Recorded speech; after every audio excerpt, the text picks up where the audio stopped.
Congress is coming back in session, and the January 6th Select Committee probing what led to and during the MAGA riot is moving forward and intensifying. GOP leader McCarthy threatening data companies if they comply with the law and send over phone and internet records. Today, we know he's acting on that threat. With news from the 11 GOP lawmakers, the committee is pursuing the group accidentally sending a letter to the wrong CEO in an attempt to stop data from being turned over. The letter sent to the ex-CEO of Yahoo, Marissa Mayer, was one of more than a dozen, urging companies to decline the panel's request to preserve phone records, vowing to, quote, pursue all legal remedies if they don't. Now, this fight leading many to ask, of course, what is McCarthy hiding? Here's Leader McCarthy on the probe that he is not even involved with. Another question that the Democrats want to know is how deeply was the president involved? Well, you know what's interesting about that? That's right? Where law enforcement goes. Right? The FBI has investigated this.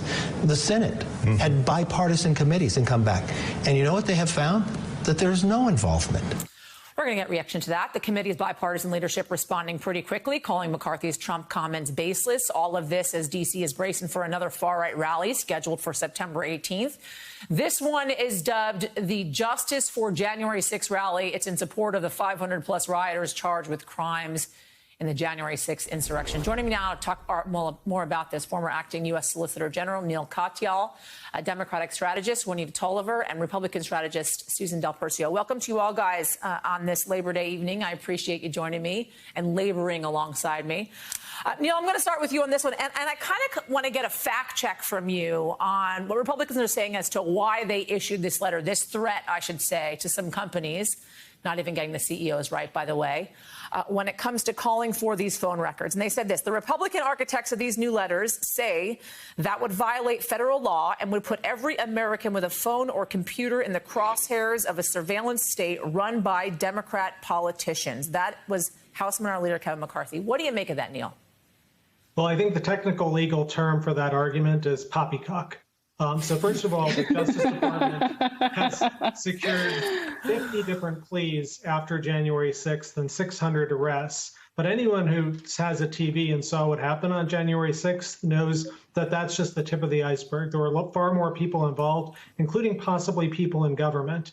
And what Congress is trying to do is to say to the phone companies, preserve these records, just don't destroy them. They haven't necessarily said what they want or what they're going to look at yet, but they're saying don't destroy them. And we don't trust the individuals in Congress not to delete their own phone records. So that's why they're going to the telephone companies. Now, nobody thinks that McCarthy in this letter is right legally. It's preposterous. There is attorney-client privilege in the law, but there's no legislator-conspirator privilege. And the threat here is kind of like Trump's threat against the big tech companies. It's unserious, it's attention-grabbing, and it's a convenient line for a fundraising email. But legally, there's nothing to it. And that's why they can't cite to a law that's been violated. And indeed, if this were the law, then you would have the inability to investigate members of Congress when they're accused of serious wrongdoing. That's just an insane thing, particularly for something like this, the worst attack on the Capitol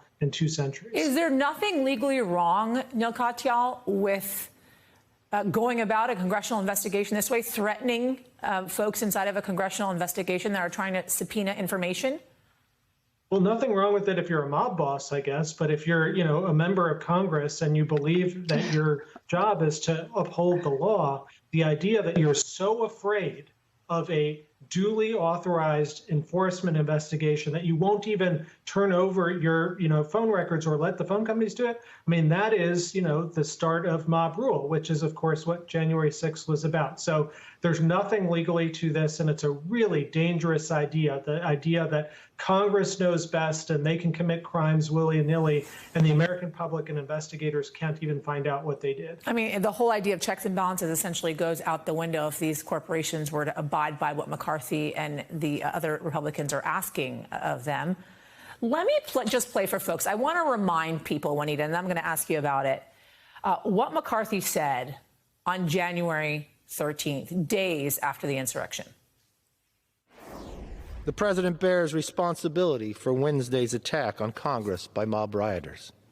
He should have immediately denounced the mob when he saw what was unfolding.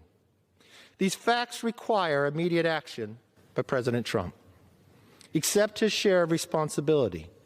Quell the brewing unrest. I'm trying to figure out how this even happened, right? How this transition happens from January 13th, when you got a lot of folks saying, wow, at least he's now saying this, right? He's now holding the president, then President Trump, responsible, to now saying the president had no involvement with January 6th. What is the motivation here for McCarthy? Yes, man. I just wish that line could be played by anyone who interviews or talks to McCarthy for the foreseeable future. Just play that one line. Trump bears responsibility. And to your question about the pivot, all it took was one trip to Mar-a-Lago, right? He went down to Florida later that same month in January this year and kissed the ring of Trump. And what we've seen since then has been a regular cadence of him bowing down to Trump and playing for the audience of one.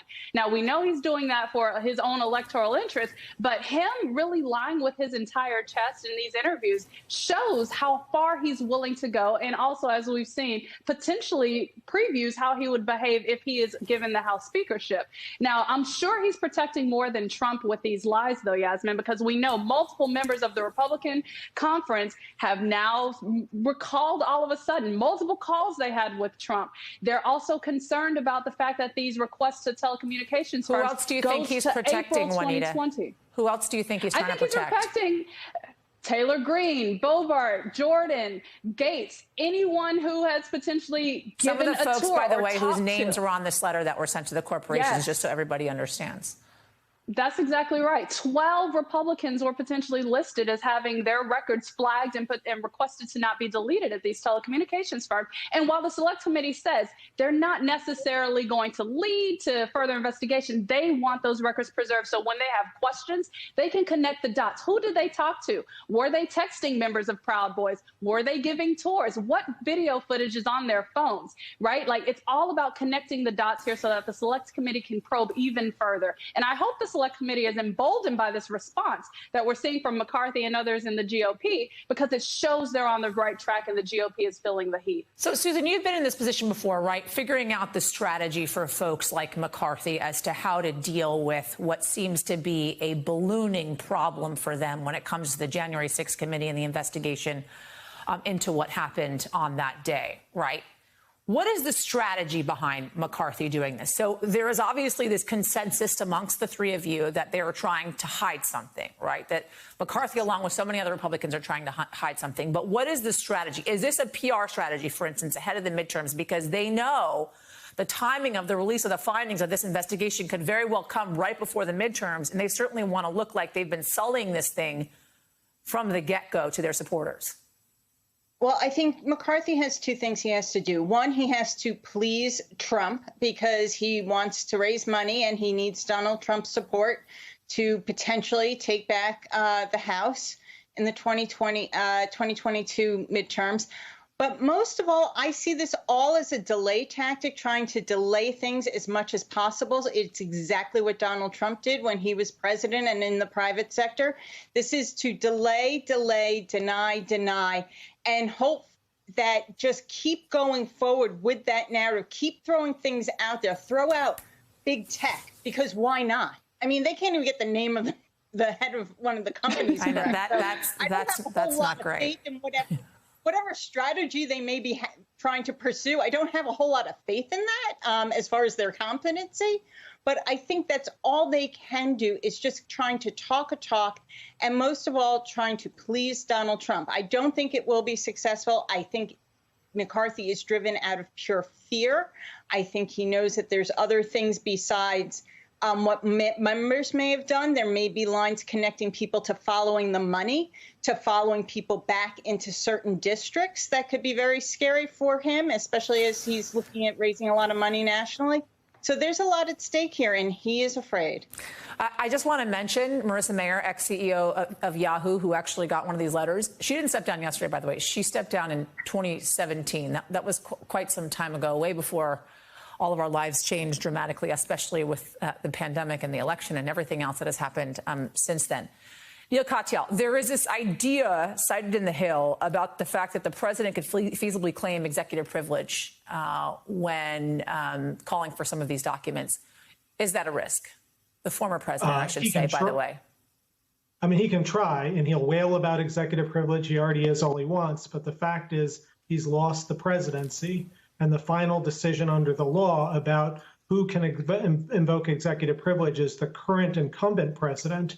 And seeing as that president has allowed former Trump DOJ officials already to testify in this investigation, if I were Trump, I wouldn't be holding my breath. But again, I think that what was said is right. These are delay tactics. And in some ways, it's worth noting they've already worked. I mean, today is September 6th. It is 8 months to the day from when this attack on our nation happened. And we still don't have answers to basic questions because of Republican obstruction. They first wanted to block a committee altogether, and now they're invoking all these, fake privileges to try and hide the truth from the American people.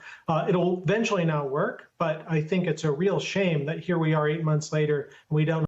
President Biden is preparing to give remarks this afternoon on the push to increase vaccinations both in the U.S. and around the world. An ABC News analysis of CDC data actually shows every state in the country has reported an increase in the average number of first doses administered in the last 3 weeks. And the national rate of Americans receiving their first dose is up by more than 73%. For more on this, I'd like to bring in infectious diseases specialist at South Shore Health, Dr. Simone Wilds, and ABC News political director Rick Klein.